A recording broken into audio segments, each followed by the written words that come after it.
Hello mga Mima! Na-miss nyo ba ako? For today video nga ay magliligpit kami dito sa aming mini bahay. Dahil nga lilipat na kami, 4 days ago kami naglinis dito. Inuna na nga namin itong kahon. Second time na nga namin nagligpit dito. At ito na nga yung mga kahon na puno ng damit. At may napili pa nga akong leggings dyan at saka mga pambahay na pwede ko nga isuot araw-araw. Pinipili nga namin yung mga damit dito na hindi na kailangan at susunugin namin. Sobrang dami nga ng damit dito. Kulang na lang nga ukay-ukay ko tong mga damit na to eh. Ipamimigay nga namin itong mga pwede pang gamitin ng mga damit dito. Kaya na nga sumusugod na ako dahil sinusunog na ng asawa ko yung mga damit na hindi kailangan. Sinusunog nga namin ito para hindi na bumalik kung saan nakalagay nga ito.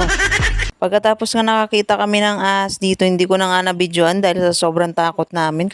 Baka kami matuklaw. Mabuti na lang nga napatay namin ito kung hindi siguro na tuklaw na kami nito. At tapos nga niligpit ko na itong mga ibang